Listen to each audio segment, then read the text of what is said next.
On the first wrap of 2026, Nick and Dan are absolutely elated. Myself and Hattie are miserable, and we preview more Challenge Cup. So, hope you enjoy.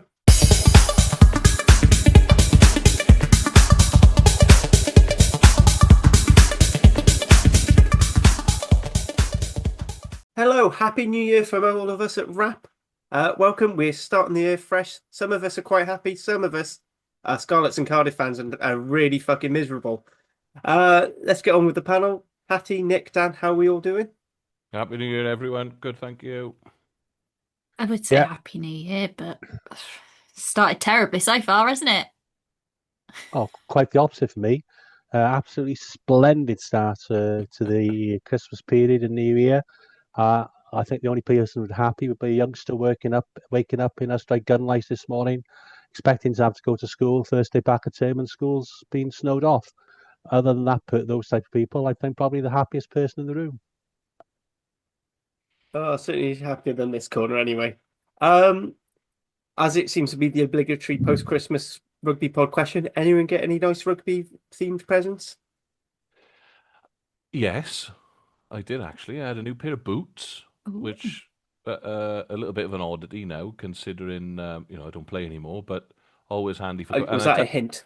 well, no, it wasn't a hint. I tell you when they do come in handy for is when you referee in the kids, Yeah, because it's yeah. all well and good in the mud, in the dry. Sorry, doing it in a pair of trainers, but you're like tall Valentine without a set of studs in, reffing, running around after a load of 10 and 11-year-olds on a Sunday. So that was a nice little present. And fortunately for me, I am the dad to a rugby mad 10-year-old boy. So there was a glutton of rugby equipment from. And I tell you what, we managed to get this Christmas. Santa, obviously, managed to get this year was some proper. He had a pair of boots, but they were leather.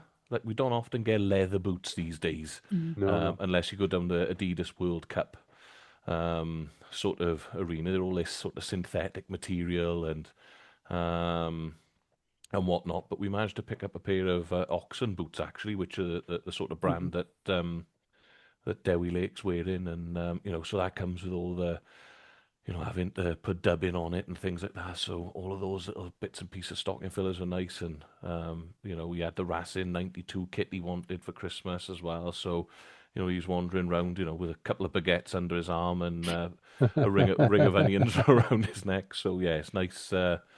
It's nice still having that to have in the house as well over the Christmas period. It's much easier doing the shopping then in over Christmas when you when you're happy to do the Christmas shopping, I suppose. Anyone else get anything? Or Hattie, you're usually good for a jersey or two. I didn't really get anything myself rugby related, but Santi Paws did give Molly a lovely rugby ball, for Christmas. So she likes using it as a pillow. It's nice and soft and it's got a little squeaker in it.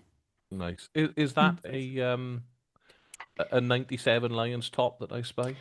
It's actually 2025, but it was Much. reduced. But Oh, even it, better. yeah, I bought it because it was reduced. But it's actually very comfortable, Looks which nice. is the Yeah. reason I'm wearing it. It's probably why you've got the 97, the 95, 97 vibe. Yeah, it's very comfortable. If you find one and it's reduced, I'd recommend. It's very comfy. Yeah, you can't beat the retro style tops. They're No, they're I, so much nicer. yeah, My and mum I've still no wears the ones I bought her years ago. loads of the clubs now that we play in, and us included, sort of all the after game stuff is they're all in retro jerseys now. Mm. Right. It does look nice, those, because nowadays you can get kits with stripes and quarters and hoops, and you've got sponsors over absolutely everything. Mm. But it's nice to be able to wear something afterwards that throws it back to those sort of halcyon days, I suppose, of rugby kits that were just rugby kits. They are nice. I Yeah, do. they I are. do like a nice like vintage style jersey. My Absolutely. I had to wait until Boxing Day for my best present, but we'll talk about that later.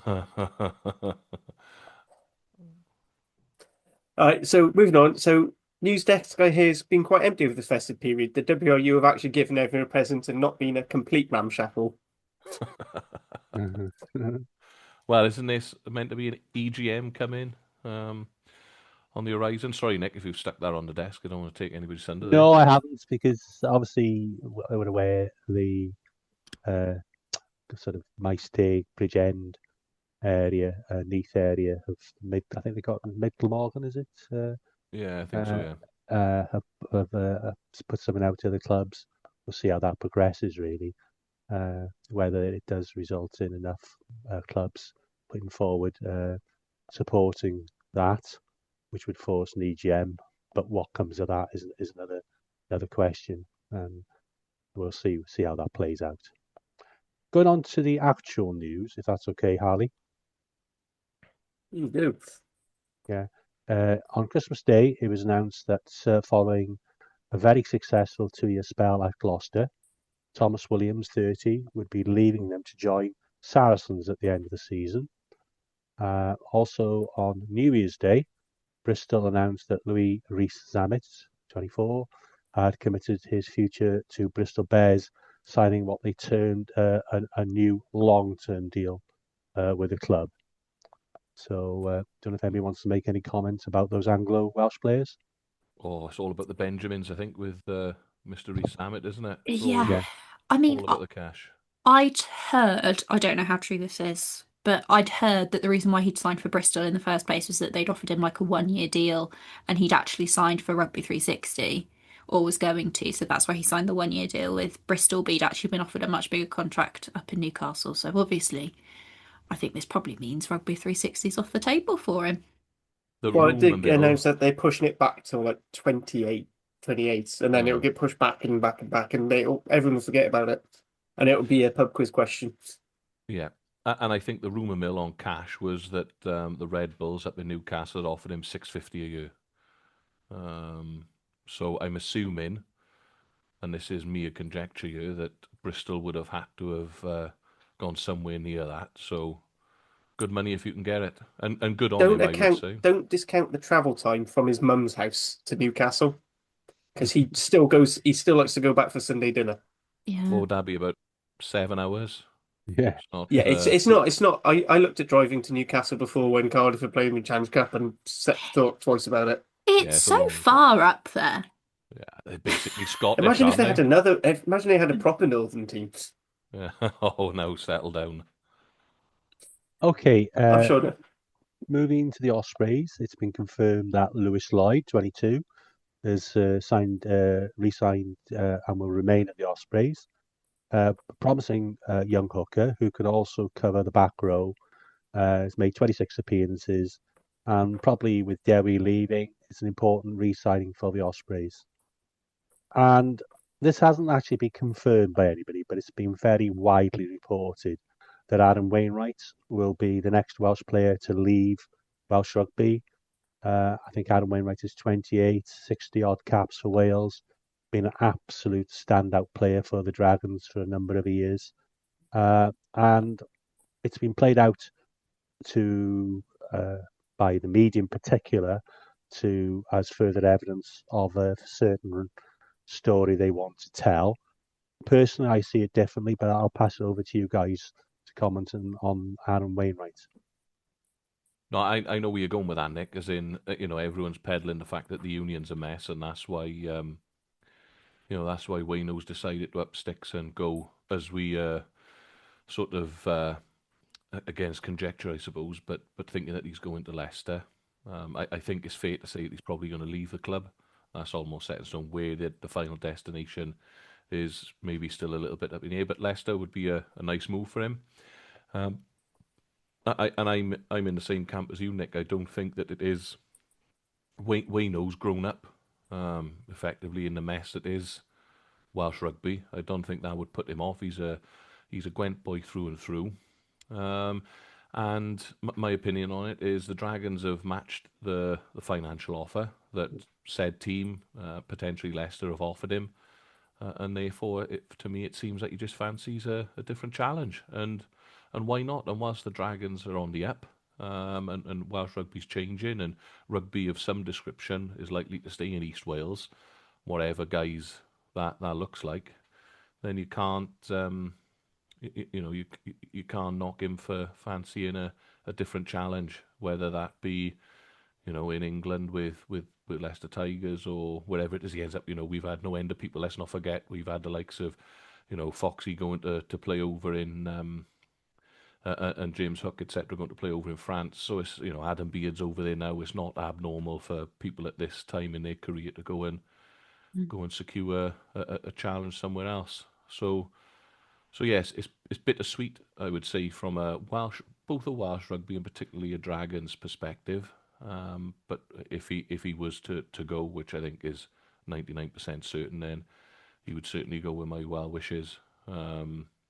He's a top lad. A little bit of a sort of anecdote really is that when the Dragons trained during pre-season at Abertlery RFC, we did a little bit of a reel and posted it on our Instagram and Facebook, etc., of all the kids going, which play would you like to see? And basically, it was either Rio Dyer and Aaron Wainwright. Unfortunately, Wayno was injured and couldn't turn up, but he obviously saw the reel, took the time out of his day to message, our Twitter account to say, look, I'm really sorry that I've missed you.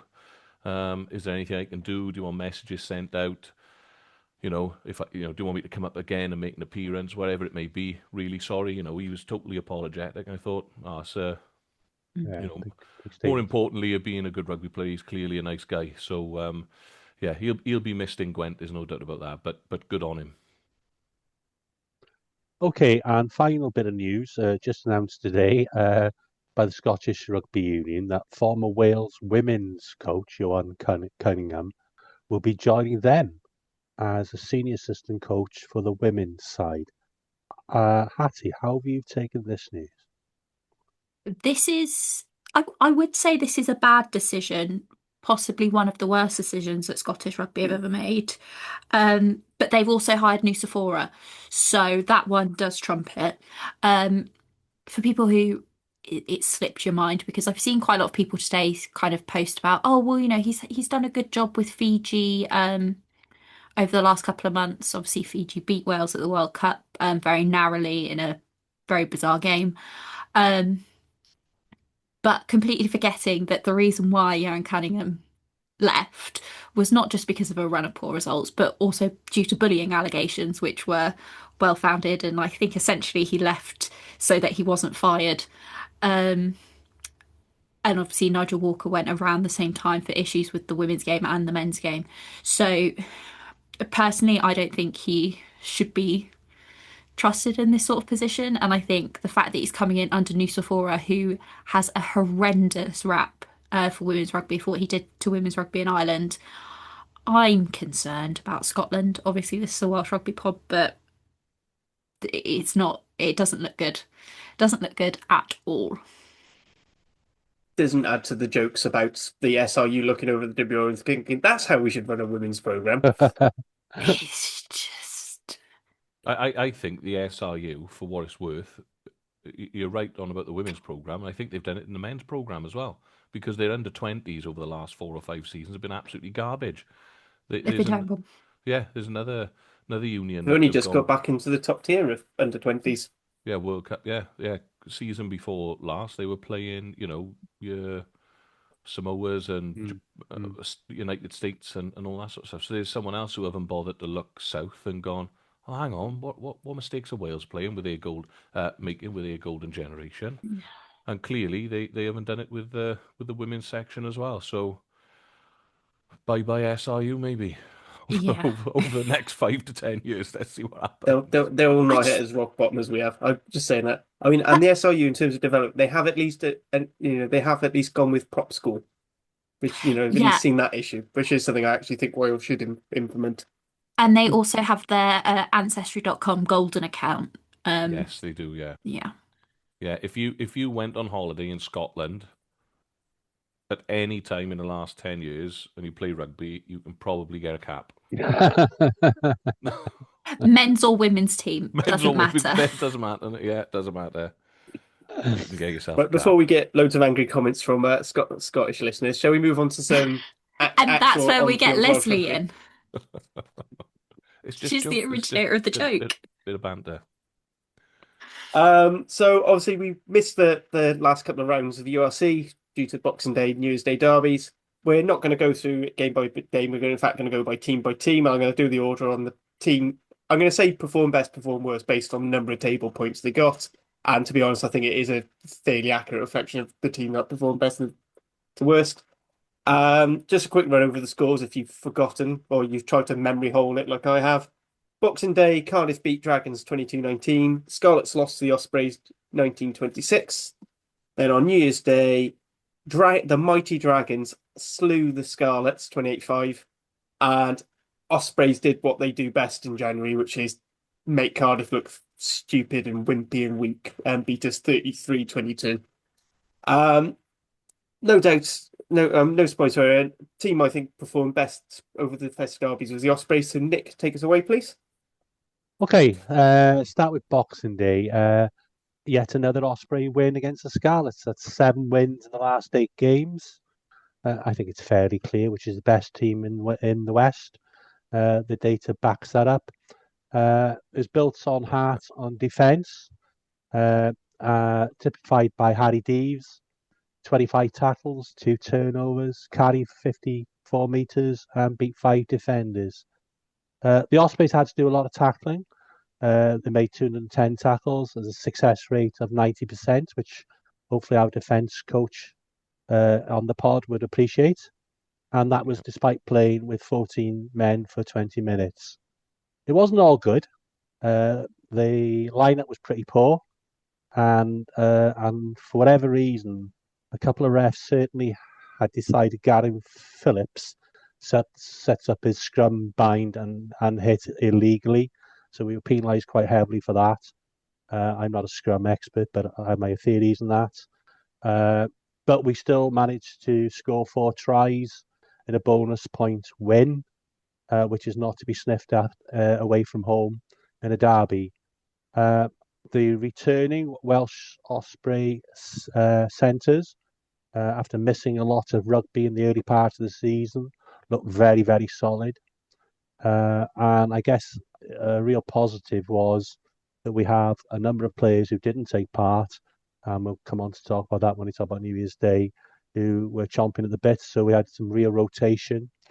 And I think, again, it shows, certainly in derbies, and I think I said in the last pod when I was a little bit down after we'd lost at home to Munster, that possibly the next 2 games would be an opportunity for us to physically dominate 2 teams, because whatever challenges Scarlets and Cardiff bring, they don't bring the same physical challenge as, say, Glasgow or Munster. And that was proven correct. So, yeah, very, very promising. Obviously, to beat the local neighbours away from home was very much enjoyed by the travelling Osprey supporters. Do you want me to stop there? Do you want me to go on to the next game? Go through it. Just talk about it. Yeah, okay. Please. On New Year's Day, we welcomed the best team in Wales to the Brewery Field. Perhaps not a shock in the way of Perpignan beating Toulouse on the scale of upsets, but the Ospreys just blew Cardiff off the park, and I think the last 5 minutes or so gave Cardiff a flattering scoreline, and I think it's proven in the Osprey festive games that the Ospreys are the most physical team in Wales. I think maybe Dragons could be pushing us hard there, but certainly in regards to Cardiff and Scarlets, when it really matters, we can out-muscle them, and we have a number of players who can do that. In the actual game, Harley was excellent, managed the game very well, proven he's the best scrum half playing in Wales, best Welsh qualified scrum half, or any scrum half playing in Wales, in my opinion. Dan Edwards showed a bit of maturity as well, managed the game very well. The pack went very well, and whereas Gary Phillips had been under some pressure going into this game, pardon the term, it was shit or bust for him, and he really came up trumps. He sorted out the issues on his bind. Scrum setup the referees seemed to have taken against him wasn't an issue. Scrummaged really well, And when he can do that, and if he can do that consistently, he has a very high ceiling because he's a very good ball carrier. He's got good hands and is a genuine jackal threat. And I think he had 2 turnovers. So, with respect to people like Southworth and Matthias, who've been capped in recent years, you'd have to give me a very well-founded argument that at least he doesn't offer as much. Harry Deves was again great. Uh, Morgan Morris is back to his best after coming back from a long-term injury, and again offering options in the back row.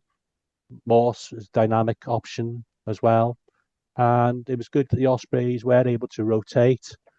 Moriarty wasn't injured; he was just being rested. Sutton, who's probably been our best second row this season so far, was rested. And we really fronted up and dominated what was more or less a first choice Cardiff pack. A huge shout out to Dan Griffiths, the general manager and head of recruitment at the Ospreys, and the rest of the coaching team, of course, for bringing in Ryan Smith from Queensland Reds this season. He's exactly what you want from a non-Welsh qualified player. He and probably quite expensive. He's consistently very industrious, does the basics you want from a second row very well, and he offers us a carrying option too. And more than that, though, he seems to be a bit of a leader, and you can see that on and off the pitch. You can see how well he's gelled with his teammates and the management. So, yeah, that's been a great signing. In the backs, our centres game were formidable. Keelan Giles got a wonderful try, and unlike some other wingers in Wales, can defend as well. Iestyn Hopkins is showing too. He offers something. It was slightly disappointing in the last 5 minutes, but to come out of the 2 games with 10 points, 2 comprehensive wins, we didn't just scrape over the line. We were the better team in both games. I don't think anybody, even your diehard one-eyed Turk or your blue-dyed Cardiff fan, could argue any differently about that. So yeah, 2 biggest rivals, if you like, in Welsh rugby, and we've sent them packing. So for us, our next 2 games at the Brewery at the end of January are very important. If we have a good chance to finish in the top finish, win those, we have a good chance still finishing top 8, and certainly not in the bottom 4. On some people on this pod and some non-Osprey fans predicted in the public domain before the start of the season in September. By the same token, of course, those same people also predicted a top 8 finish for the Scarlets, but I'm sure we'll come on to that later. Anything people want to add about the Ospreys? Before I jump in, my one big point, because I feel like you've missed something about Ryan Smith, and I mean this entirely as a compliment. He's a prick. He's a prick. I love it, but fucking hell, I hate it when it was against Cardiff. He's got a good tash, though. He's got a good Australian tash.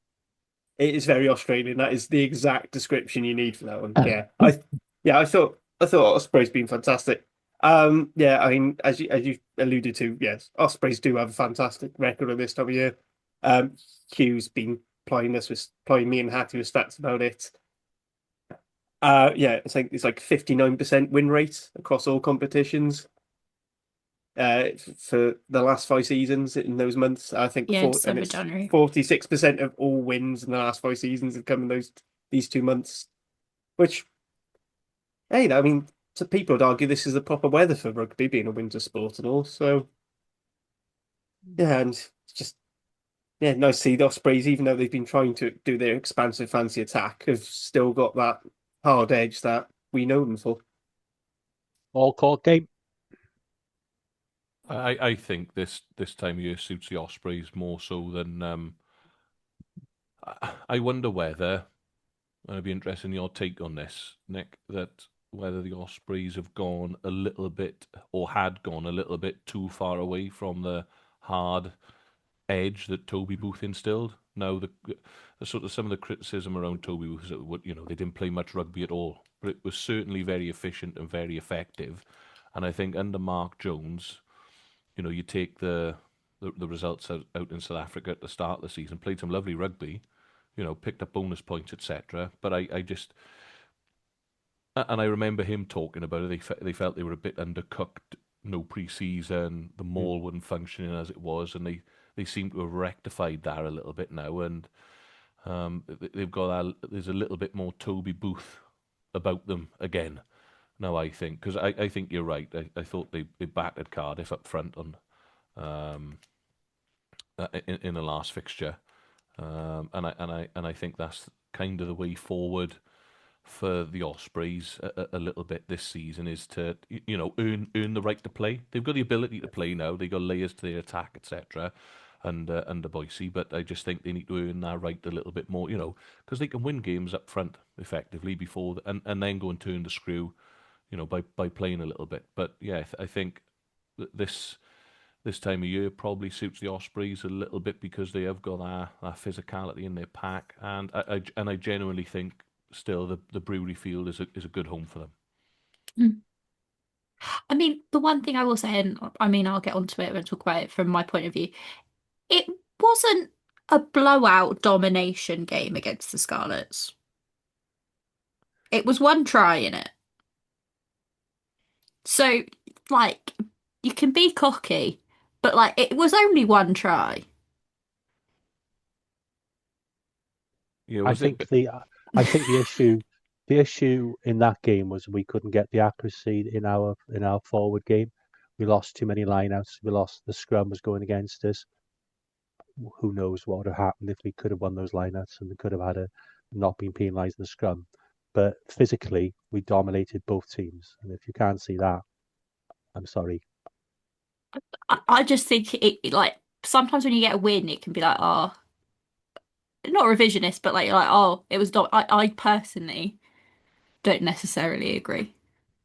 Right? It's a pretty dominant performance to me, but we'll move on. Anyway, moving on to the team I think did second best, and that is the Dragons. Oh, well, that's So, total Dan, I know you're bullshit. normally waiting. I know you're normally waiting a bit longer for this, but do you want to talk us through your winter? Yeah, well, I haven't actually seen you, have I, since before the Connacht game. So let's not forget now, it's 3 out of the last 4 for the Mighty Dragons. Um, and so I suppose it's a little bit of an opportunity to maybe discuss the Dragons' sort of improvements as a whole, really, because when we discussed the Perpignan game away and they shipped 40 odd points to 17, if you remember, I sat on it and I said, yeah, they did, but we effectively had like an SRC midfield. During that period, during that game, we were significantly undergunned.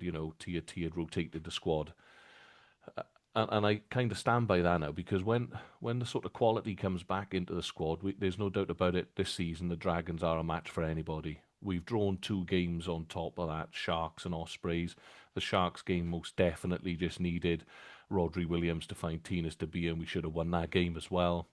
I know shoulda, woulda, coulda, didn't, but there's no doubt about it. The Dragons are much, much improved this season, and it's interesting because you listen to a number of other pods.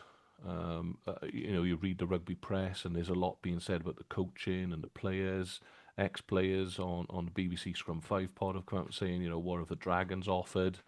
Well, when the chips are down, the boys have actually pulled their fingers out. The coaching staff, the difference in the attack over the last 3 or 4 weeks, I think, has been night and day. I think some of that's personnel based. We've moved Inisi into 13. He's much more of a naturally gifted rugby player, I think, and gives us a genuine threat at 13. He's more comfortable defending there as well. You watch him for the one try that Hope scored down at Cardiff Arms Park on Boxing Day, where I know it was a turnover from Mason Grady, but he's picked the ball up. He's got the ball in one hand.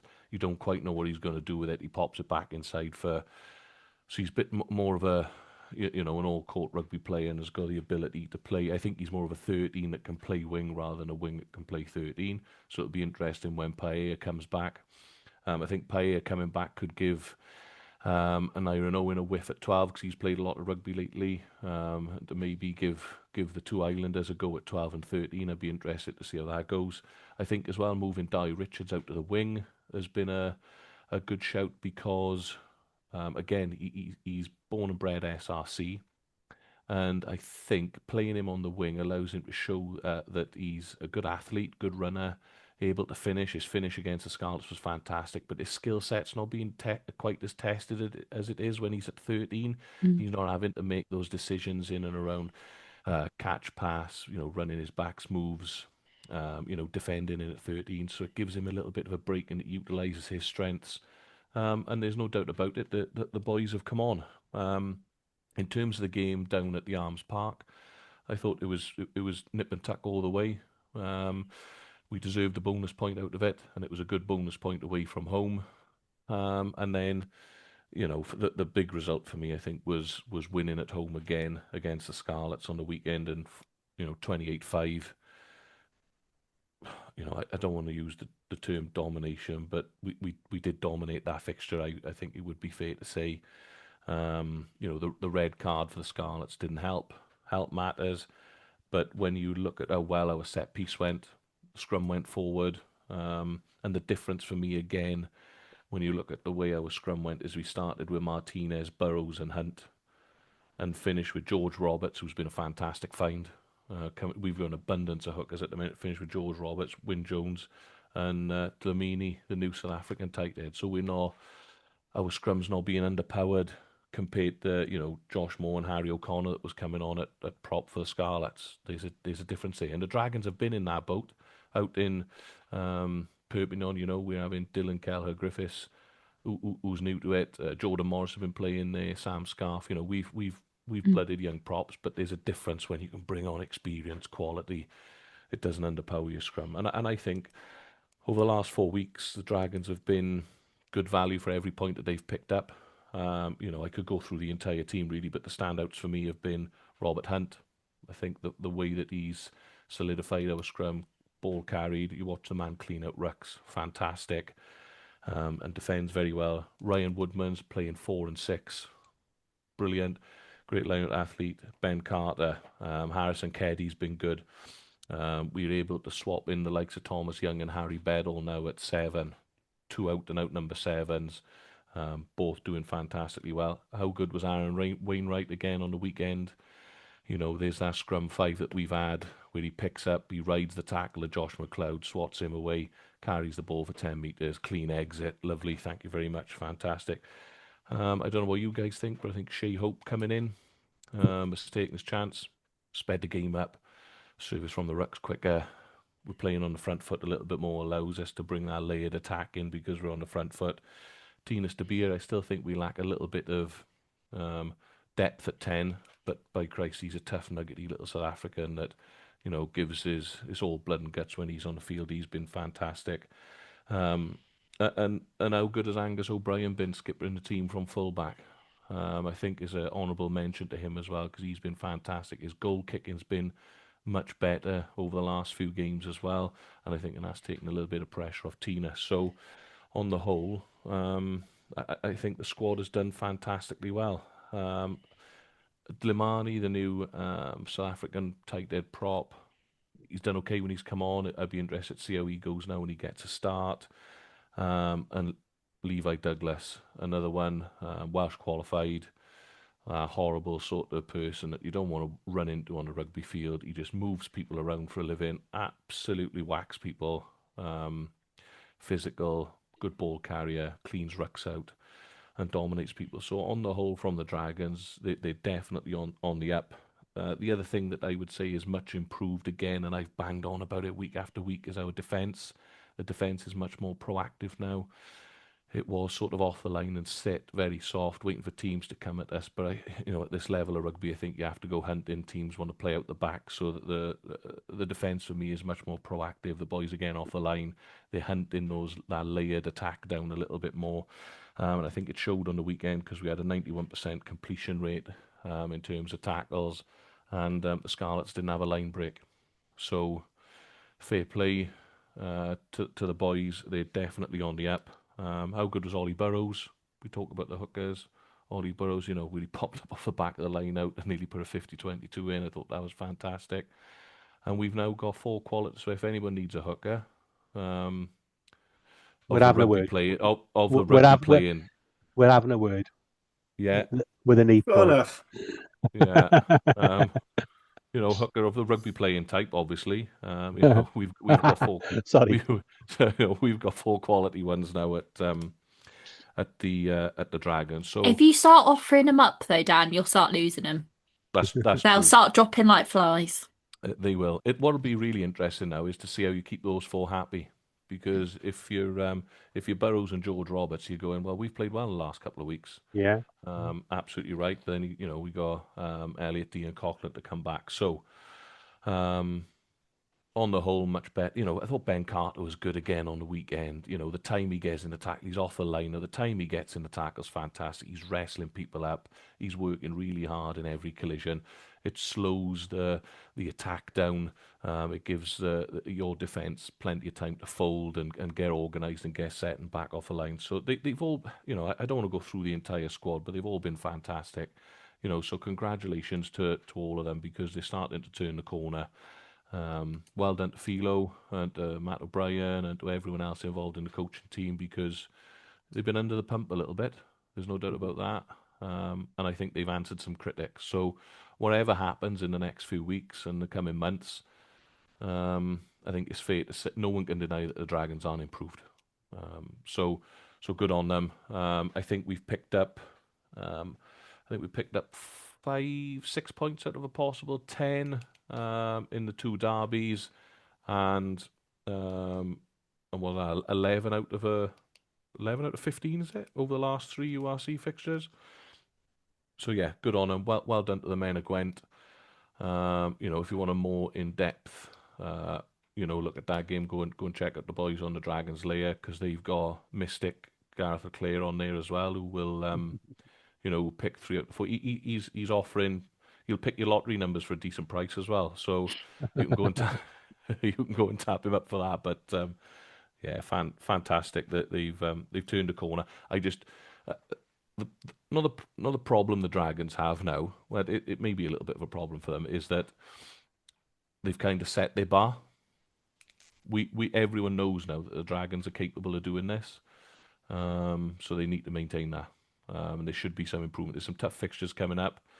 Europe comes back. I think we go away to Benetton next, and then Edinburgh at home. But we should be targeting our home fixture at least. So yeah, it'll be interesting. I don't know what you guys thought of the Dragons over the last few weeks. I mean, I have to be honest, I was so impressed last few games of the Dragons really with Shea Hope, and I do wonder what the new Dragon slogan's going to be because it can't be "It's the hope that kills you" now, because Well, it's the hope that's getting you through. Well, he's Shea Goat apparently. So Shea Hope. Shea Goat, yeah. So that's good. The one thing that's concerning me, I don't know whether you guys have picked this up, but um, we're utilising our bench, sort of Wyn Jones. I'm looking at the subs from the latest game now. Wyn Jones on at 52 minutes, Slimani 52, Douglas 59, Thomas Young 59, Williams 65. But then we're using Westwood and Anderson, our outside backs, sort of at 75 minutes, almost like a token appearance, as if they had to go on, and the game was won, so they could go on. But if you notice, when we made those changes against Connaught, and those boys started to come onto the field, then we were 40 odd points up by then, but there was a little bit of a drop off again, wasn't there? So I think, we do need, again, and now as Westwood coming on, Anderson coming on, Rodri Williams coming on, there was definite drop off. It's the same 3 in the backs. I think unfortunately for Rodri, we're at the point where the game slows down considerably when he comes on. And then I don't know whether Westwood and Anderson. I really like Hugh Anderson. I think he's got a high ceiling. He's one for the future. But yeah, I I wonder whether He's not the player you want coming on if you're bringing on a scrum half to slow down the game. No, That's why I'd say that. and I think we need that little bit of extra depth. If for example, if Paella comes back, I don't think he's available for this weekend, but when he comes back, and you're obviously going to drop an Iron Owen onto the bench if he's having a little rest, and Westwood drops out of the squad. I think we need that little bit more depth in I in the backs. and I was going to say sort of compatible depth as well. I think Yeah, it's not necessarily that the players you've got on the bench are bad players. I just don't think they're necessarily fitting in with the system and fitting in with the other players. And I think you've found this backline that works and it clicks, which mind-boggling for the Dragons. No offense. But it is like at some point it was going to happen, and it's finally happened. And it's working and you really don't want to mess with that, but you need to have that bench that works. And the bench that you've got at the minute just doesn't suit the game plan that you've got or suit the the backline that they're going into and replacing, if that makes any sense. I see what you're saying, and I think up front they've started to be able to build that depth. Mm. Martinez, Wyn Jones, the four hookers, Rob Hunt, Dlamini, the new South African guy. Then you've got the likes of Levi Douglas, Ben Carter, Seb Davis, Shane Lewis Hughes, who's a bit of a hybrid. Woodman they're using as a hybrid. Keddy, Wainwright, Bedall, Young. We're reeling off names now, and you're looking, there's going, they're slightly different, but there's not much of a drop off in quality. Mm. Whereas then you go, right, we're going to bring in Nisi off and bring Joe Westwood on. Now, young West, he's only 21 years of age. He's got plenty of rugby in front of him, but there probably is a bit of a drop off at the moment. You're bringing Shea Hope off, who's in the form of his senior career. There's no doubt about it. Bringing Rodri on, there's a drop off. So, yeah, I think there's nothing we can do about that this season. Now we've got to get a couple of boys fit. That's the other exciting thing. We have got some people to come back in. But on the same token, if Tinas gets injured, we're thin on the ground. If we lose Paella, Inisi, Angus O'Brien, then we're thin on the ground in those areas. The quality's not quite the same for me, but yeah, definitely on the up. I would say it'll be interesting couple of weeks now for the Dragons because I think they're in a position now where the pressure's on to back it up a little bit. Yeah, absolutely. So, if you enjoyed listening to Dan's love note to the Dragons, and you want to leave us a nice little message to say how much you agree or disagree, please leave a comment in the chat box below if you're using it on YouTube. If you could also share the podcast with a friend, that would do anything with pod. If you want to go into a bit more depth on one of the four regions, the various pods are also available on the Rap channel. We also have the SRC podcast if you want to know about the tier just below the URC. And we also have our sister channel with the likes of the Bit of an Animal podcast, the South African Voice, the Provincial Show, which is just as imaginative as Leinster identikit player names these days.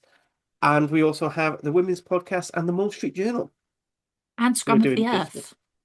And Scrum of the Earth is now sort of semi-officially part of the Rap family, which is saying so. Hattie and Hugh were chatting with David. Yes, if you want to listen to me have a mental breakdown, do I have a pod episode for you? Yes, they've recently done an episode on deep diving the Scarlets for those people who, enjoy Schadenfreude or need therapy. Anyway, moving down to the worst two teams of the festive period, we move on to Cardiff.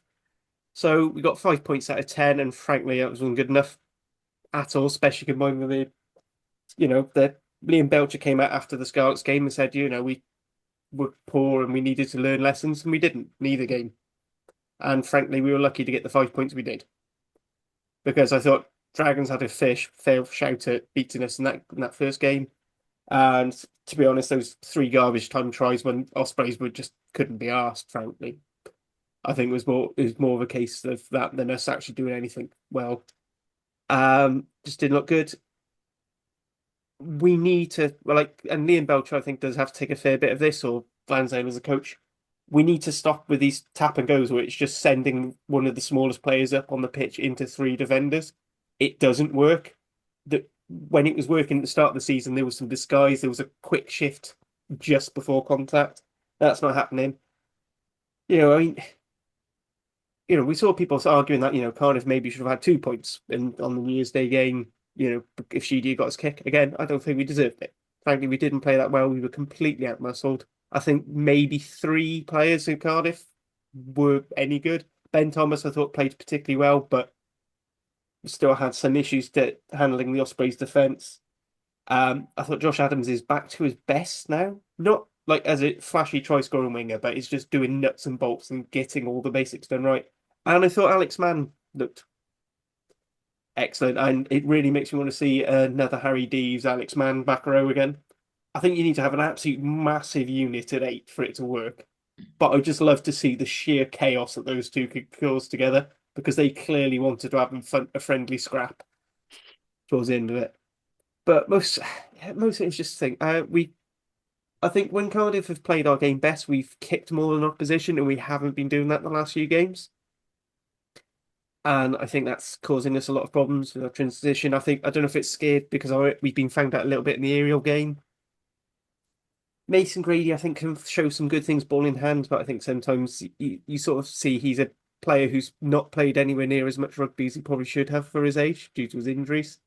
And I think he shows a lot of naivety and some of his skill aren't quite there. McNally looks tired. Is a thing. As much as I love old Sergeant McNally, I think we're really missing having someone like Teddy just to help recycle that second row a bit more than we wanted to. Uh, yeah, I like to take the mick, say some things, but for me, honestly, I'm a bit annoyed that lessons that we should have been learning, they're not. Mm. Things like taking the threes and making the most of our advantage. The Ospreys showed what we should have done against the Scarlets when we were in the same situation. We were leaking penalties and letting them live in our 22, and they came away with points, which is something we failed to do. I mean, as I said, for the New Year's Day game, 40% of the game was spent in the Cardiff 22. That's just not great, really. Like if we're going to be a team that's low possession, we've got to make the most of it when we do have the ball in the opposition 22. We're all Well, more you than had welcome that to problem knock it against the off. Scarlets, didn't you, as well? As in, Mm. you had loads of ball and you still couldn't quite get over the Yeah, line. I think it's been an issue for the last ever since we've come back from the autumn, and I don't know if it's just that Jockey managed to do such a nice, well prepared package for those first 5 games, or what? Because it just seems to have all completely gone to shot.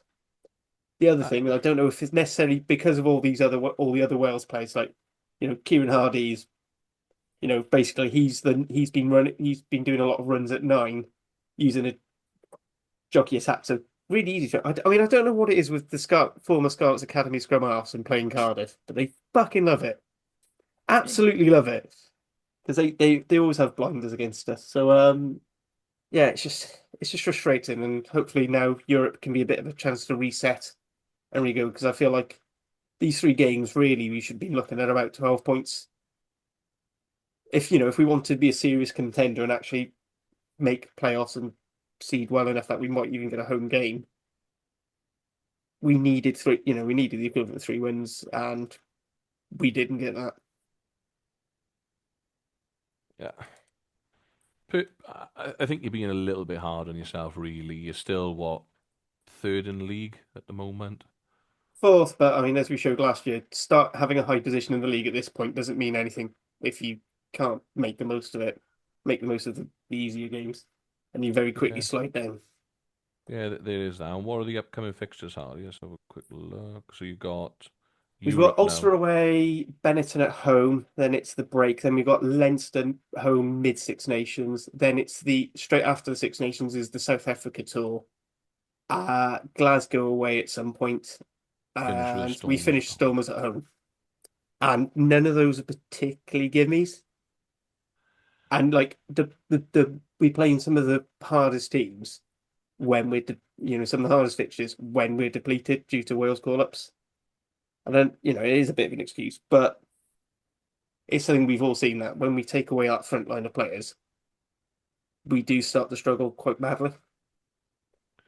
Yeah, and I think this is the issue across every team in Wales at the moment is the depth, isn't it? You take and look, I think with success at regional level comes, I got no doubt that if you're the Wales management, you're probably looking at someone like Shea Hope, for example, now and going, oh, maybe it's worth having him in camp. I'm not saying that he's going to play for Wales. He'd be maybe fourth or fifth choice at the moment. Maybe it's worth having him in camp, which means that the Dragons don't have him in camp, and then the Dragons go revert back to playing Rodri there. Things, those sorts of things do make a massive difference. But you've said, I think, this is coming from a Gwent man here. I think the City Slickers down in the capital. You've set yourselves up well, I think, over the last few weeks to go and have a proper go at it. There's no reason why you can't beat Benetton at home. There's no reason why, you've got two derbies coming up, the Ospreys at home, Scarlets away. There's no reason why you can't pick up something from those, and the Stormers at home as well. So I don't think it's all doom and gloom. Yeah, you were second best down at the Brewery Field. You won't be the only team to be second best down there this season. Um, the most concerning game for me, I think, was the Scarlets fixture from a Cardiff perspective, because, like I said, you won't be the only team to go and get beaten up down at the Brewery Field. But to have as much possession and territory, etc., as you did against the Scarlets and not to win that fixture, that would be the one that rings most alarm bells for me, I think, as a supporter, because maybe, as you've said, that sort of Matt Sherratt effect, especially in terms of the level of how clinical you'd been previously, is maybe starting to wear off. I don't know. Also, the Scarlets have been dog shit, so the fact you lost to us is really quite concerning. I loved it, but I would be concerned. Nick, Nick, that's an interesting point that Hartley makes. Do you think that, whilst the Ospreys and the Dragons have beaten the Scarlets, do you think it's, is that a reflection of the Scarlets rather than a reflection on, the Dragons and the Ospreys, for example? Because that was a little bit of my concern in terms of beating the Scarlets. I genuinely thought the Dragons were going to go and beat the Scarlets. Yeah. I thought it was I going to be think closer. I've said all along, I made a joke about the predictions on this group and others at the start of the season. I've always maintained that the Ospreys can offer physicality, Mm, and that's backed up at 3 or 4 levels in the pack. yeah. So my view has been that once we had got into the season and I brought a few of our players back, we'd be hard to beat. And I think that is, we're not, at the end of the day, I don't think any of us are top 6 teams. There seems to me to be a gap between top 4, 5, 6 teams. Then there's a group of then 4, 5, 6 teams in the middle, and each can beat each other on their day. And I think on the whole, that's the best any of us can hope for currently, with the strength of our squads in Welsh Rugby, and hopefully not finishing the bottom two. And that's just the way it is. We're struggling to compete with your Leinsters, with this year the Stormers. I still think the Bulls are a decent team. Then you've obviously got Glasgow, who are consistently good, and Ulster this year are very good as well. And then Munster are a hard team to beat. So those for me are the better teams in the league. And then the best we can hope for then is sort of the next group. We don't, not at the moment, none of us seem to be able to kick on, do we, to break that ceiling into that sort of elite teams in this league. Yeah, and I don't think I don't think we'll be able to either. And going back to the Scarlets, I thought, they probably should have beat Bristol at home. That was and then performed admirably at Bordeaux. So, and I know Hattie will come on to the Scarlets' plights now, but I don't think it's been all doom and gloom. And what I would say is that, given the what's the word I'm looking for? Given the current climate in Welsh rugby, actually, do you know what? We ain't doing too bad. Yeah, sure. Given the squad size, given the budget size, given the absolute Mm. chaos that it is, Mm-hmm. everyone's competitive. Yeah.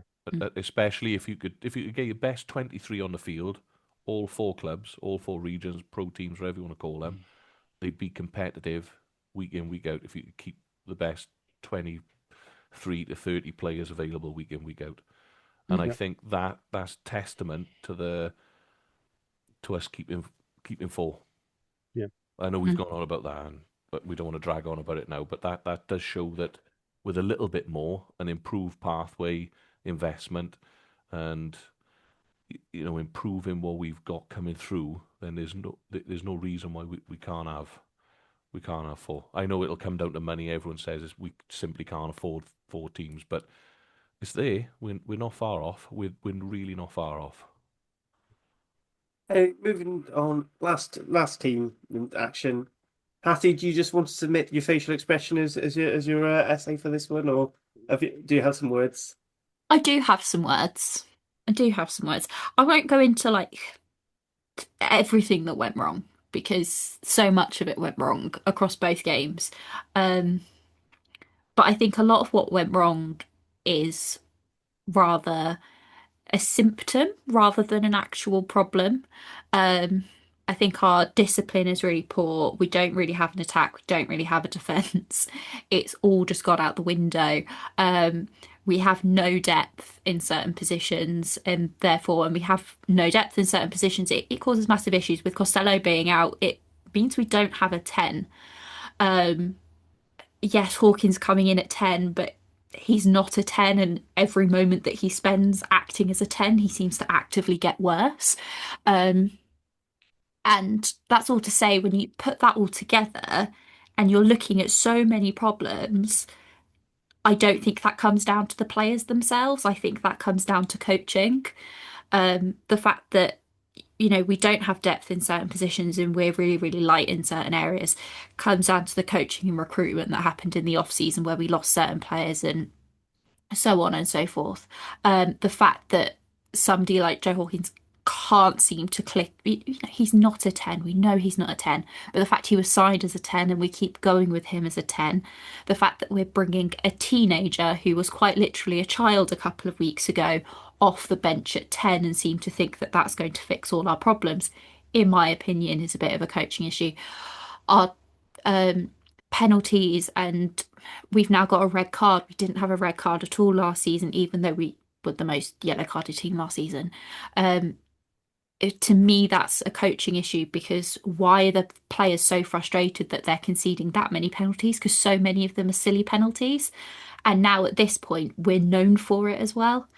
I think even the stuff that we're doing well is kind of concerns me. Like, I really, really liked Ellis Mee's try against the Dragons. Obviously, it was the only try we scored, and whether I actually quite liked it. I thought, if we saw that at international level, with a winger kind of making that quick move, like, okay, I like the initiative from him. But for me, that was just a player doing it on his own because there was no game plan, there was no attack, the ball wasn't going anywhere, and he just stood up and did it on his own. And it's just really, really, really frustrating. And it's really frustrating to watch a player like Max Douglas, for example, get carded back-to-back games. And it's like, for me, watching him, he just looks like an incredibly frustrated player that's now making really poor decisions. Um, so yeah, it's just frustrating. And we are actively getting worse. I will say, like, the Ospreys game, I don't think was as bad. It was 7 points between us. Yeah, the Ospreys are a more physical team. We know they're a more physical team, but usually we're able to do something with our attack. Our attack is usually better than the Ospreys. Our back line is usually, we're able to pull something off. We're just not. We're not able to score any more than 3 tries per game at the moment. So as soon as another team gets 4 tries, it's over. And then against the Dragons, we were just completely and utterly outmatched, which I said before, I hate the Dragons game. And that's why. I don't know what you guys are going to say about either of those games, but it was just depressing. I'm not going to Uh, stick the boot in. I've made my points. So I do think you moved away, and I've heard of the people from injuries. I don't think got any more injuries than other teams have. You have to accept about 20% of your players are going to be injured over the I course think of the the season. I think the thing is, like I said on the radio that we had injuries and people got annoyed with it. I do think the problem is the injuries that we've got. So it's not necessarily like, oh, we've got more players injured than others, but for certain games we've had McLeod out with a head injury. That's our captain goal. We've had Costello out, who is our only 10. That's two pretty big positions to be missing. We've also been missing Blair Murray, who arguably is our best player at the moment. We've been missing Jake Ball through injury as well now, who is our most experienced second row, and he was brought in to add some ballast. We really don't have any depth at second row either. If we were missing centres to injury, yeah, like fine, that be the same as Dan missing Well, you hookers at you this you point. you brought it up. They have played 6 or 7 games each. They haven't been out Any team here could say players have only played 3 or 4 games. So yeah, they've played 6 or 7 games. So yes, they've been missed odd games. I understand that. But I think you hit the nail on the head better before when you talk about recruitment. I think that Joe Hawkins has attributes, but he's never a 10. He's a 12 who, at a push, can play 10.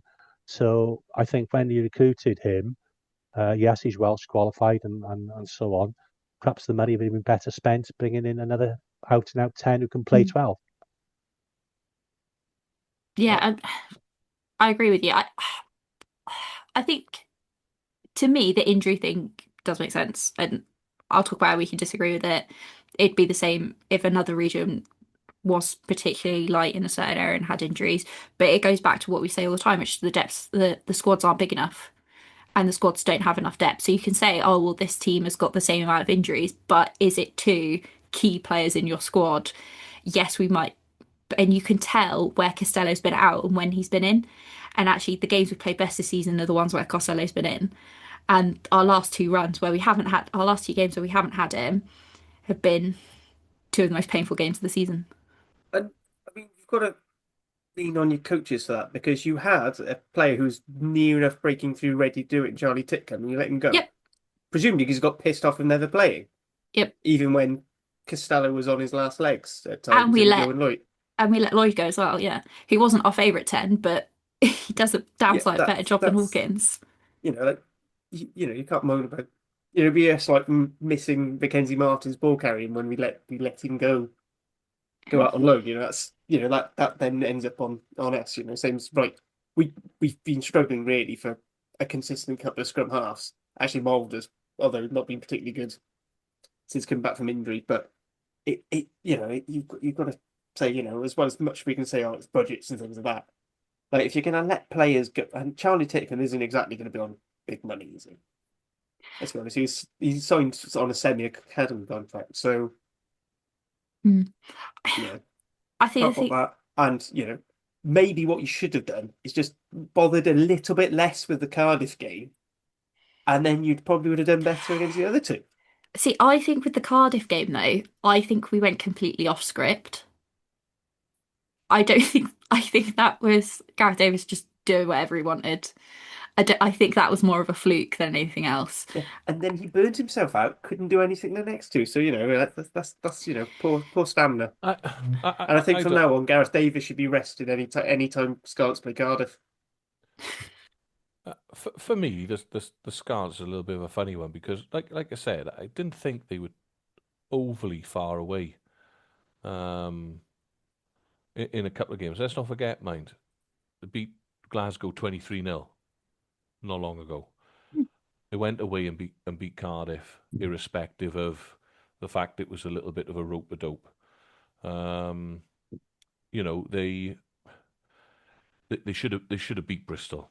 There's a couple of things I know you mentioned, like sort of coaching points, in and around penalty count, etc. Hattie, but for me, there's some things I go back to that Bristol game where the Scarlets score, and then Fletcher Anderson drops a kick off.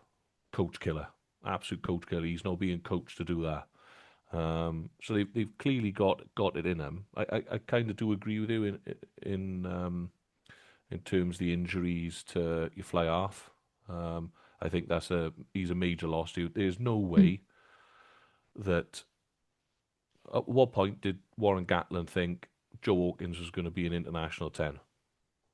I don't even know if he's an international level player at this point. I don't know. He must have had the crack pipe out he at saw the he time. saw the height and he saw the weight and went, "That's a bit too small for a centre. We'll make him a 10." I think that's the exact same thing he did with Ben Thomas. I think he's a good footballer, Joe Hawkins. I really do, but he's a ball playing 12 all day long. There's no way, and I think you've missed. There's no doubt about it, you've missed Costello. That for that out and out fly half game management thing. I think you've missed Archer Holtz as well for that little bit of depth at tight dead, and there's no doubt about it. You've missed Jake Ball. So, and to that point, Nick, as well. If Dan Edwards ended up having an injury, you'd be worse off. Of course. And but Jack Walsh could do a job. We'll do a better job than my opinion, than Hawkins would. Yeah, and I think that's the Scarlets' problem is whereas if at Cardiff they'd have the Lloyd go in, at the Dragons we'd have Angus O'Brien go in. I think all of those boys and Walsh would go in at the Ospreys would do a better job at 10 than Hawkins is doing at the Scarlets. And that's not a slight on Joe Hawkins because, like I said, I think he's a talented rugby player. It's just for me, he's not a 10. I don't know how anyone can think that he is. And how old's Joe Hawkins now? 23, 23, 24, something like that. Yeah. Surely that experiment's done, has to be done, and you need to play him in a position of strength. Surely. So I don't think, for me, the Scarlet season is at a little bit of a tipping point. The reason being is I thought they turned a corner after the 23-0 win against Glasgow, top win, and then they've fallen away again. I know, like I said, they won down at Cardiff, but that was a little bit rope-a-dope. So then again, I look at the fixtures, I go, right, do you beat Pau at home? Possibly it's a good opportunity to get back into winning ways. French teams don't like to travel. They're probably not interested in the Champions Cup. Would prefer. I think I think Poe have thrown it as well. So thrown a good opportunity. Then you got to go to Franklin's Gardens. Then you play Ulster at home. Ulster have got a lot to play for. Benetton away, Edinburgh away, Connacht away. Then it's not until like Zebra at home. So I think these, even though they're European fixtures, I think these couple of fixtures are important for the Scarlets to, not let. It's on a knife edge for me at the minute. It could go one or two ways. A couple of good performances now. A win against Pau, and I don't think they're going to win at Franklin's Gardens, but a good performance there. And maybe get a bit more momentum back. But it really is tough. Really is tough at the moment. So yeah, and I genuinely mean this. I just hope none of the Welsh regions finish bottom of the league. I don't care who finishes bottom. I just really hope it's not one of the Welsh teams. I feel like this happens every year to one of the Welsh teams where everything just falls off and like the wheels come off and like there seems to be calls for the coach to go and like there's injuries in key positions and there's bad signings and there's this and everything just kind of falls apart. And this year it's our year. And as a Scarlets fan, I know that under Peel we can only do half a season anyway. And we've had such a shocking start that you just kind of hope it improves. But then, no offense, Dan, we get absolutely smashed by the Dragons. And it's just like, well, I can't see it where it goes from here, really. I've seen lots of stuff online going on. Dwayne Peel has to be sacked. Who do we replace him Who with? do you replace him with? I'm available. You have to buy me out of my App Lady contract, but I'm available. I'll take you, Dan. I'll take you. You were rocking up to the Fiji women's side I on was. one of our private chats. I was joking earlier, and we were talking about Cunningham going to Scotland, and I was like, anybody could do a job at Fiji. All it needs is a good forwards coach, and you'd be halfway there because they just need a bit of organisation. I'm sending Dan in, and then Harley was like, he's actually a defence coach, and I was like, I don't think he would care. I think he would just like the weather. The weather this time it would be absolutely fantastic in Suva. There's no doubt about it. Yeah. And to be fair, you'd probably have to double job as defence as well as a forwards and defence coach. Yeah, it's women's rugby. You need to do forwards. I'll cut the grass. I'll do the laundry. Sweep the changing rooms. And run the water. Thankfully, I don't think you have to do too much grass cutting the Suva because it's always under a permanent layer of rainwater. So, well, he's got his new boots. I have, and they're leather and they're waterproof with dubbing. So bring it on. Get me a ticket. And I think that's the festive derbies sort of wrapped up. So just sort of a state of play in the URC as we are at the halfway point. So on the table, just going to go. And I've lost the bloody thing. Do you want me to read it out for you? I've got it in front of me. Yeah. I had the table set up. That page is gone, and I had the shields up. So I've got the table now. Okay. So proper professional. You can tell it's a new year, new me. I'm less competent than I was before. So Cardiff are in. So just the Welsh teams. Everyone can look at the table for the rest. So Cardiff's in 4th place. So 6 wins, 3 losses on 31 points. Next we've got Ospreys in 9th with 3 wins, a draw, and 5 losses, and that takes them to 18 points. Then we go to the Dragons on 2 wins, 2 draws, 5 losses, and 16 points. So only two behind the Ospreys. And then in the bottom, we've got Scarlets on 2 wins, 6 losses, 9 points total. But they do have a game in hand, which is the away game to Connacht. Uh, in Who, terms of in terms sorry, of the much, so I was going to say, yeah, we've got a game in hand to Connacht, who are 12th, who have the same amount of wins and losses as us, but significantly more bonus points. Oh, yeah. Yeah, yes, the massive once again we're showing how important bonus points bonus are. points are huge. Um, and then going over to the much coveted Parkgate Hotel Hubcap, we have Ospreys topping it with on 12 points, then Cardiff on 11, Dragons on 9, Scarlets on 5 points, but Ospreys and Scarlets have one more derby to play than Cardiff and Dragons. The fight for second place is on. Is the fight for second place. It's basic. I think Cardiff and Dragons both have to play Ospreys and Scarlets one more time each, so it'll be how we do better. Who does better out of those? Which at the moment is looking like the Dragons. Dragons go to Park of Scarlets last day of last but one day of the season, I think. There or thereabouts. Something along those lines anyway. Last game Might of be the the last one, season. I think, because I think we host. We go to Park Scarlets, but the last but one, I think. Oh, Anyway. yeah, We've got last game of Dragons the last game of the season. last game of the season it is. Yeah, so you finishing on double derbies or close Yeah, to double we're derbies. playing the Yeah, I Ospreys the do week have before. You come double to us the week derbies. before. Ooh, bring it on. Do you know what? The game for the Ospreys to Exciting. secure eighth place. Yeah.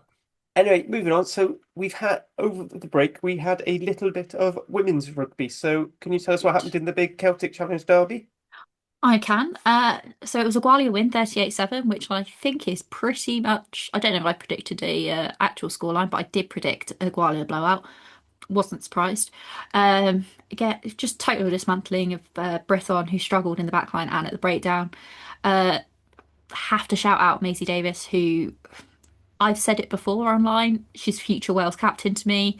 I know she's really young, but if you watch her and the way that she interacts with her fellow players, her leadership on the pitch is just immense for somebody who's like 20. Like, it's mad. She had a jackal turnover and an almost 50-22 again for the second week in a row. Bearing in mind, she's a loose head prop. Um, Centres from both teams impressed, which was great to see. Kelsey Webster from Gwalia and then Brython's Gabby Heelan got the only try for Brython. And this is really, really great because of the centre issue that we've had in the Welsh national team for. Oh, I was going to say like at least since COVID, and then I was like, so much longer. It's just I can't remember there ever being a good centre partnership that worked. Anyway, good friend can I Sean. call out some bullying in that game? Yeah, go on. Because a certain number 8 that we all like sort of picked on the opposition 10 quite a bit. Brian Bryony King. He was, did what a good back rower should do and abuse the opposition 10. And I'll be honest, at one point I was about to call Childline. yeah, so she really went for whoever was paying 10 for Brython. But the problem was Hannah Marshall came on and I think I mentioned last week she's so small. And Bryony went after her and just flattened her and it was late as well. Like, I love Bryony and she usually plays 8 for Gwalia, but she has like a proper nasty blindside flanker streak, like proper old school. I'm scared she's going to punch somebody in the face type of streak just because she's so competitive.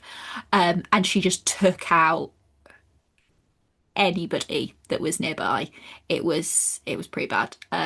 But you kind of want that streak. She reminds me a lot of Ross Moriarty. I was about to say I wouldn't have been surprised if her surname was actually Moriarty. That's Because the that's way what she reminds me of. she She's Moss plays like Moriarty the with a female bow. version. Yeah. Yeah. Yeah. Um, good friend Sean was there in person. Apparently it was a really, really great day out. And I will say it was very, very loud on TV, especially compared to the other derbies, the Scottish Derby and the Irish Derby. So obviously great fans that were down. And the players stayed after the game to meet everyone, which seemed great. Gwalia sits second in the table and Brython are obviously last. It's a really stupid table design though. Which I'm going to briefly complain about because they've put colours next to each team, which are the colours that are in the logo, which is like a green, a red, and a blue, which is obviously the colours of each country that take part. But they've just done it as like blue, red, green, and then it like carries on instead of the colour being linked to what country the team is from, if that makes any sense. So you look at it and you think you don't realise that Gwalior are second because you look at the colour and you think they're from a different country. Does that make sense? It's stupid table design. It's not the website's not particularly great either. Oh I yeah, will say I've tried to find that. the And last last season they didn't update scores, yeah, which was helpful. our last pod, I went up and I was running late, and so I was like, "Oh, I'll just go on the website and then I can pull it up." And there were no scores on there, so they've updated them for the last week's games, though. So um, And sorry, was it what was the attendance again? I think it was 1,600 or something. I think it's about 1,000. Yeah, which not bad for a game that doesn't exactly get any airtime or advertising Wasn't advertised in the middle of Christmas. in the middle of Christmas, the day after the men's Boxing Day derbies, on the middle of a Saturday in Cardiff. Yeah, it wasn't bad. Um, And then this weekend, Gwalior are away to Glasgow, 12:30 on Saturday. It'll either be BBC iPlayer or YouTube or a mixture thereof. If it is YouTube, we'll put up the link like we did last time. And then Brython are at home, but the home fixture is actually at Cap because the Scarlets are playing the day before at Parker Scarlets, and I think there's an issue with the pitch. Anyway, they're playing in Cardiff against the Clovers at 12 on Sunday. So if you're in Cardiff, go down. I, it's relatively inexpensive. And it should be a decent game. I'm expecting a Gwalior win and probably a Brython loss. But I feel like if we get one team that maybe like hits, like if Gwalior came second, I'd be happy with that.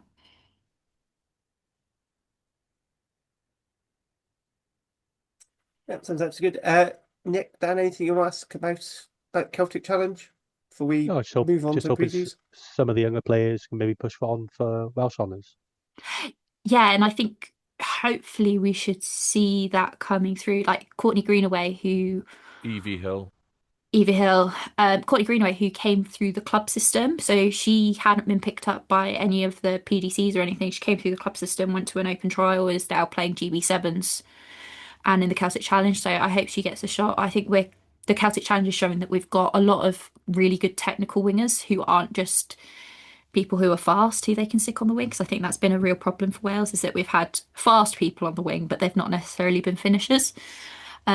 So I think we're kind of showing that in the Celtic Challenge, and yeah, our front rows that are coming through are decent, especially with the likes of Evie Hill, Molly Reardon, yeah, and our absolutely ginormous second row of Tilly Vuchai, who again has been amazing the last couple of games, and Allow Pierce as well. So yeah. Anything else? What, for anything else, or in terms of the Celtic I Challenge? was just saying, is there anything else you want to ask specific about the women's No, before we no. move on to Europe? No, it's good. So I Very said, I know thorough. it's time's getting away, and I'm not used to having to get up early in the mornings at the moment after having lots of lions, so I'm starting to get quite tired myself. So if we just quickly go through, uh, everyone just has to take a couple of minutes to talk about their team. So first up, we have, oh, fucking that was me. So Cardiff hosting Racing 92 at Cap. Buy your tickets if you want to watch from the comfort you go home. This one is on Premier Sports. I've no idea what's going to happen in this because I've no idea what Racing are going to do, and frankly, I don't know what Cardiff are going to do apart from a lot of pointless 5 meter taps where we don't score. Do Racing know what Racing are going to do? This is the problem with Racing. No, they They don't. don't know either. From memory, they haven't really done particularly well in Challenge Cup. They haven't really bothered the first few rounds, so I imagine they're going to send over something close to an Espoirs, which means it'll be full strength and we'll get platted or something. I know. Cardiff and Racing played a fair few times in Europe over the last few years. It's always been a particularly fun game, even if the quality's not particularly good and it borderlines on very unserious most of the time. But this is one I think Cardiff should win. It's a good excuse to try and erase the issues we've had during the derbies and try and focus down back on what's worked for us well at the start of the season. So solid kicking game and efficiency in the red zone. And I think we just focus on that. Maybe not worry so much about fancy patterns. Getting look more just kick the more boring, kick the leather off of it, and and then strike when there's a golden opportunity. It's about that. Next up, then we have Benetton hosting Dragons in the very exotic game that we've never seen before. One of these rare matchups at the Stadium in Ingo. That one is on S4C as well as EBCR TV. Dan, do you want to jump in there? Yeah. I think that it's not the most important fixture for the Dragons. For me, this is all about we need to make some changes. I would say Rob Hunt, for example, has played an awful lot of rugby at tight head. I'm unsure, to be honest, again, because the comms can be pretty poor on it, of what we got coming back. My understanding is Mackenzie Martin is fit, even though he's been seen in a leg brace. Seb Davis is due back, I believe. We think Paella is going to be another week, but you never know. We may see him, even if it's from the bench. So, and I'm not unsure about the two hookers. NOD still out. I'm unsure whether how far off Brody is, but nevertheless, I would think that TAT is going to get the mix things up a little bit this week. It's travelling away. Benetton have already won 2 games in this competition and are sitting pretty towards the top of the pool. I suspect they'll go pretty strong and look to finish off and secure their place in the next round. The big thing for me this weekend for the Dragons is to go and secure a point, whether that be coming within 7 or scoring 4 tries. For me, the way the attack's gone in the last couple of weeks, I would double down on scoring 4 tries. Go out there, throw the ball around, keep working on this layered attack, and see if we can sneak 4 tries rather than trying to come within 7 and holding out, playing a territory game. Go throw the ball around. We've got nothing to lose really out there. The big game for me then is the following week against Newcastle. If we can sneak a point, because having looked at the standings, I think it's the top 4 that go through from the pools. Yep. And we currently sit 4th. Below us, Leon and the Lions are 0-2. Have lost both their games, and I'm assuming, especially the French team, Leon is not going to have much interest in it.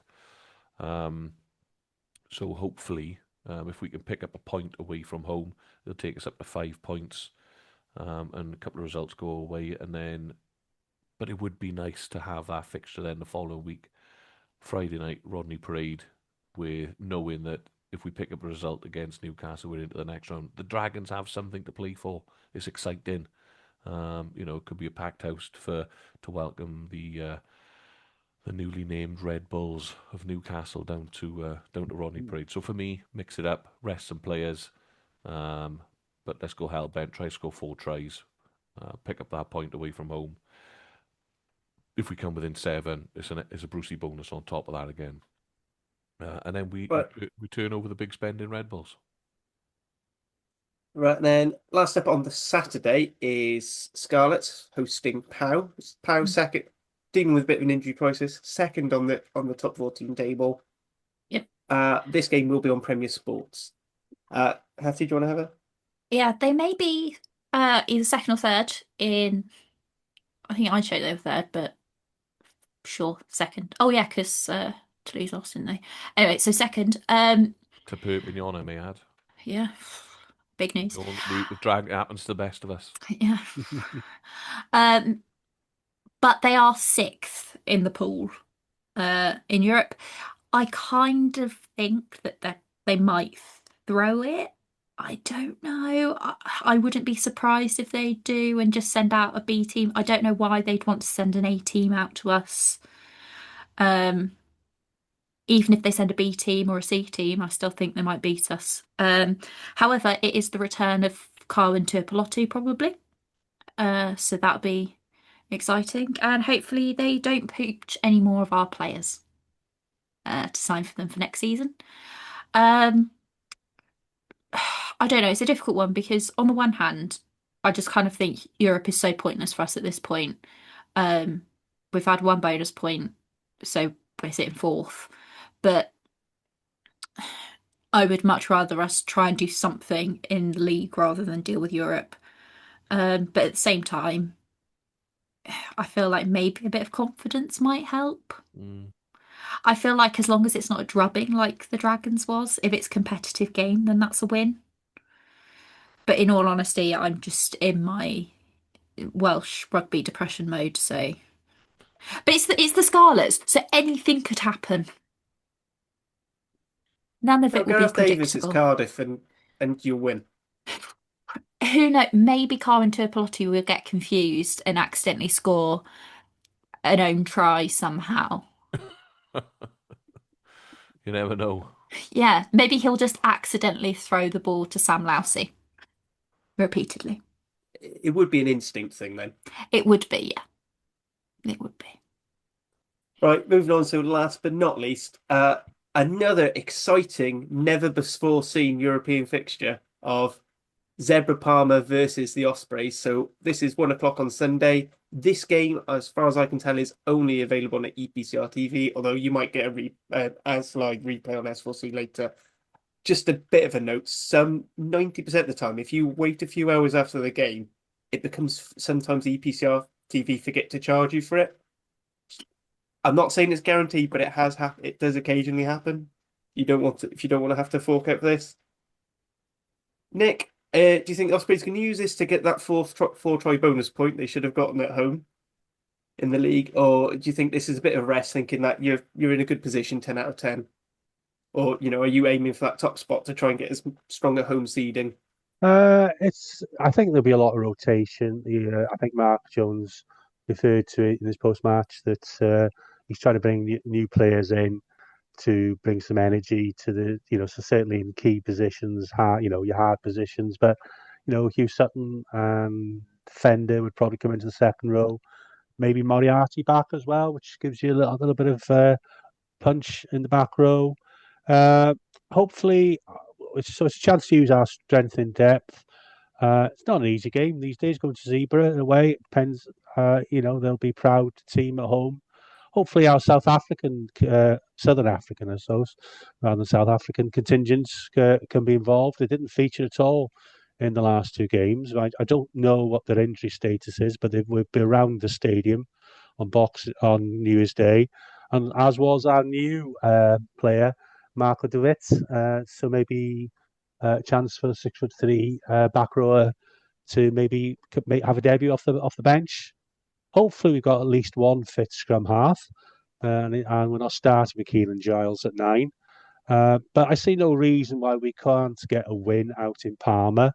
And as Dan alluded to, I think it's hopefully be dry out there, if perhaps a little bit chilly by even there by now this time of year, and we can throw the ball around a bit as we did in Montauban, and certainly get a 4 tries and hopefully scrape a win as well.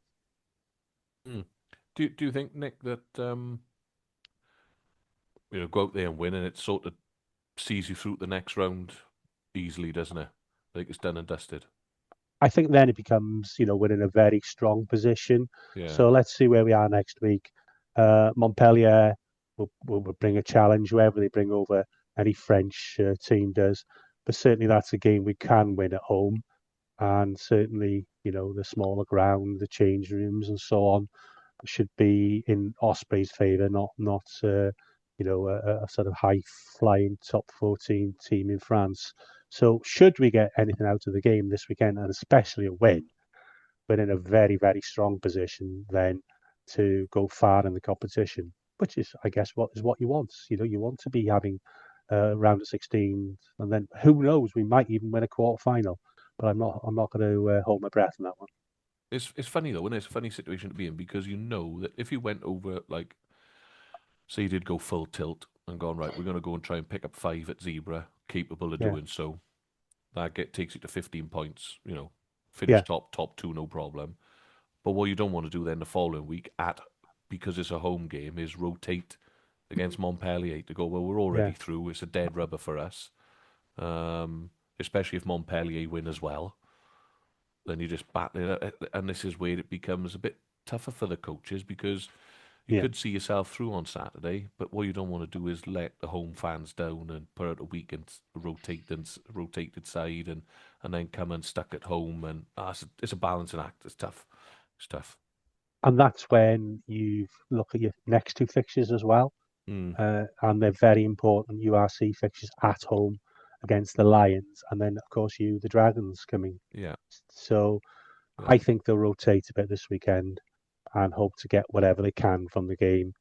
Go strong as we can against Montpellier too, and then building for the two very important URC games. Because if we don't win those two games at home, we're probably out of the top 8 running. Yeah, and let's be honest as well. It couldn't be anywhere better to take Montpellier, could they, than the Brewery Field? No. Fantastic. Yeah, good on you. All right, awesome. As I mean, I feel like we're kind of spoiling next week's preview, but I do feel like Montpellier Ospreys next weekend is potentially going to be one of the games of the Challenge Cup, just purely because it is going to go a long way to deciding who's going to be that top seed. Yeah, I don't think there's another pool really where the top two teams are that clear in a way.